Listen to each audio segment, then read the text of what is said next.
Bom, pessoal, vamos agora finalmente estudar o maior expoente da escolástica, que foi o São Tomás de Aquino. São Tomás de Aquino que, juntamente com o Santo Agostinho, forma a dupla dinâmica da Igreja. São os dois maiores nomes da filosofia medieval. O Santo Agostinho cristianiza Platão e se torna o grande nome da patrística, e aqui nós vamos ter o São Tomás de Aquino cristianizando Aristóteles e se tornando o grande nome da escolástica. E por que houve essa necessidade dele cristianizar o Aristóteles? Por que ele não continuou com o platonismo? A gente já viu lá nas aulas passadas que o aristotelismo ele é colocado em questão na Europa nos séculos 11 e 12 através daqueles filósofos árabes que nós já vimos, e que essa forma que o Aristóteles é colocado para a Europa naquele tempo, ela vai de encontro às teses da Igreja. O aristotelismo daqueles filósofos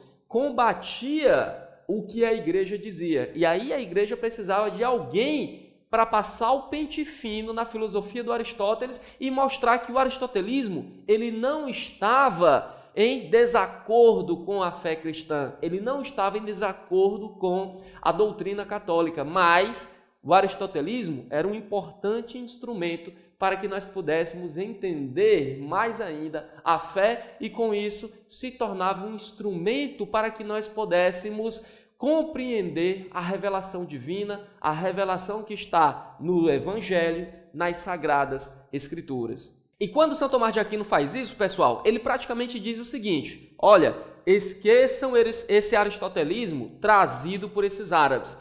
O que eles acertaram, que foi muito pouco, eu continuo mantendo aqui dentro da minha filosofia, da minha teologia. Mas o que eles disseram que de errado, eu mostro o que é, digo por que eles estão errados e mostro o que realmente o Aristóteles queria dizer, que é sempre algo que está em acordo com a nossa doutrina da nossa Sagrada Igreja Católica. Então, na Suma Teológica está contido todo esse trabalho, todo esse corpo teórico do São Tomás de Aquino. O São Tomás de Aquino que teve uma produção intelectual muito grande, pessoal. A Suma Teológica é um compêndio de livros, são vários volumes que formam a Suma Teológica. Ele teve uma produção tão grande e teve, assim, uma fama tão grande na Idade Média, nesse período da escolástica, que ele ficou conhecido como o conselheiro dos conselheiros. O rei tinha o seu conselho, e esse conselho era formado, na sua grande maioria, por homens da igreja. A gente sabe que naquele tempo era o Papa que coroava os reis, e com isso o Papa legitimava o poder real dos reis. E esse conselho que assessorava o rei nos seus atos, quando o rei tinha uma dúvida, ele iria pedir ajuda para os seus conselheiros, e quando os conselheiros não sabiam o que falar para o rei, a quem eles recorriam? Para a Suma Teológica do São Tomás de Aquino. O São Tomás de Aquino ele não foi apenas o grande nome da escolástica, mas ele foi a referência da Idade Média. A filosofia, a teologia dele foi o parâmetro criado para o agir, para o pensar, para tudo que nós pudéssemos tentar compreender naquele tempo. E pessoal, a Suma Teológica do São Tomás de Aquino, ela é uma obra, vamos dizer assim, um pouco avançada para a época. Por quê? Porque o São Tomás de Aquino, ele não coloca de uma forma expositiva a sua filosofia, mas ela se dá em um diálogo, na forma mesmo dialética que o Pedro Abelardo já tinha dito que deveria ser o ensino e a instrução naquele tempo. O São Tomás de Aquino, ele coloca os árabes, ele coloca o Aristóteles e ele coloca a Bíblia, todo mundo dentro aqui da Suma Teológica em um grande diálogo. E aí ele vai sempre partir das premissas teológicas e vai colocar os filósofos para debater essas premissas, sempre dizendo, olha, esse aqui está certo por causa disso e disso e disso, esse aqui está errado por causa disso e disso e disso, esse aqui está certo e está contradizendo aquilo que esse cara estava dizendo, por isso esse cara estava errado.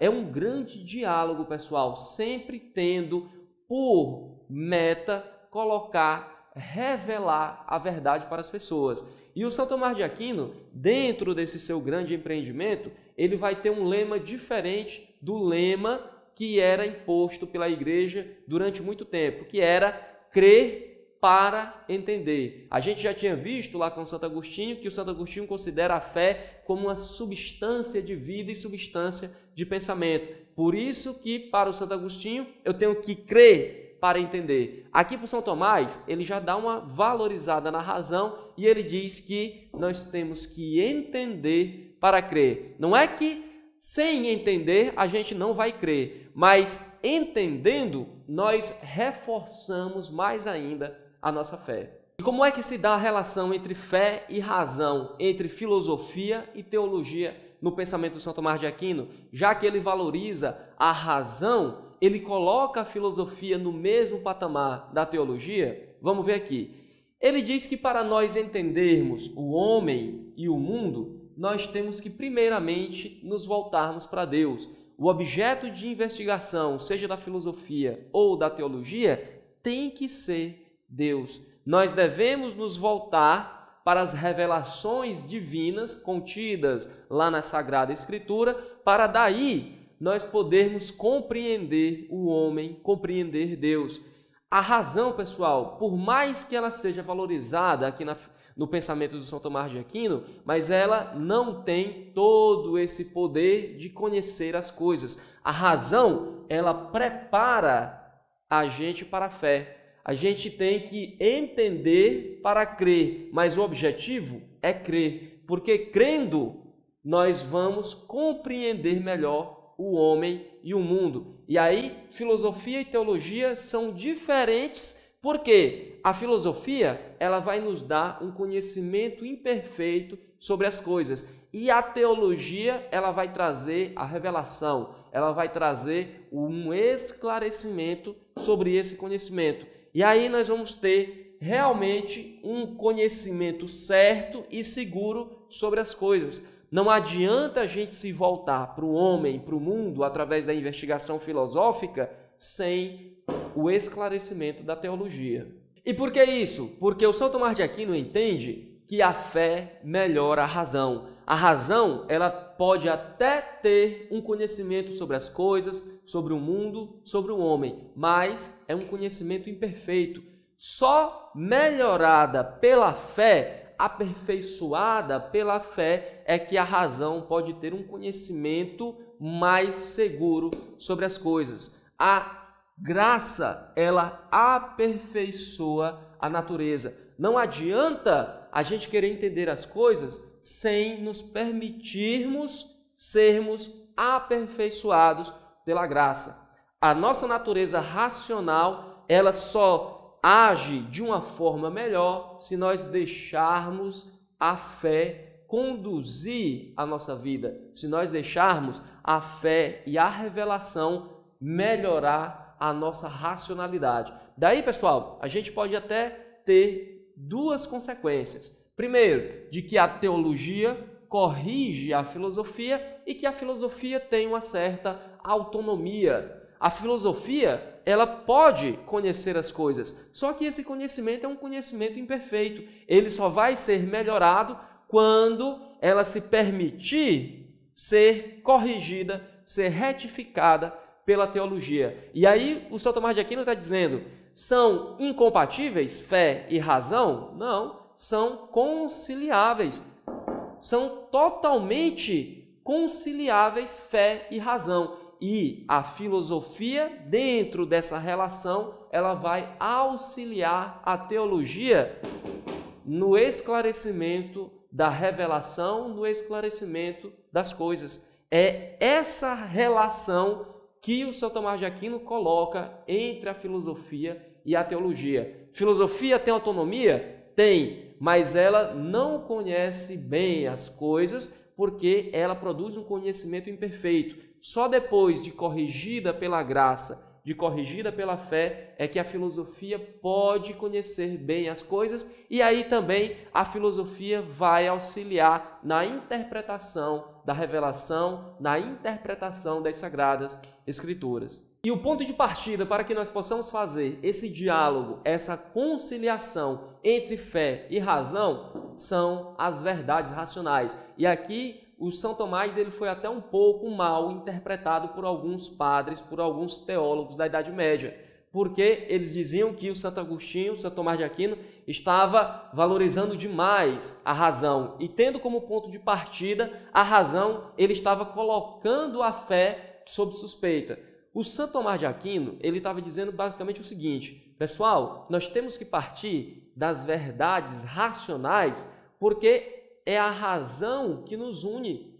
Os pagãos, eles não compartilham da nossa mesma fé, mas eles acreditam que podem conhecer as coisas através da racionalidade, podem ter uma vida guiada pela racionalidade. E aí, um ponto em comum entre a gente e eles é a razão. Então, eu estou fazendo essa ponte de diálogo entre o cristianismo e os pagãos através das verdades racionais, porque é assim que a gente vai começar a ter um diálogo. Eu não estou dizendo que as verdades racionais são as verdades verdadeiras, são as verdades absolutas, mas isso aqui é apenas um ponto de partida. Se a gente já chegar dizendo, olha, pronto, é a fé, é assim e tal, eles vão se fechar e não vai ter diálogo. E assim, como é que a gente vai poder convencê-los da nossa fé? Como é que a gente vai poder colocar na cabeça deles que é a fé que tem que guiar a nossa vida, que eles têm que abrir o coração para Deus,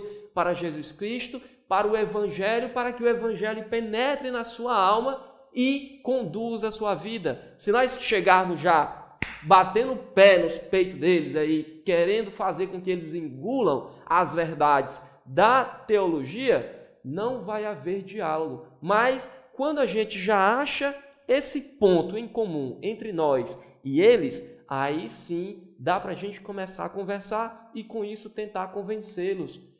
Além disso, as verdades racionais, elas são alcançadas através de instrumentos próprios da filosofia, como a lógica. A lógica é algo lá da filosofia. E a teologia, por mais que seja a verdade suprema, ela não pode dizer que o raciocínio lógico é algo ruim, é algo totalmente errado.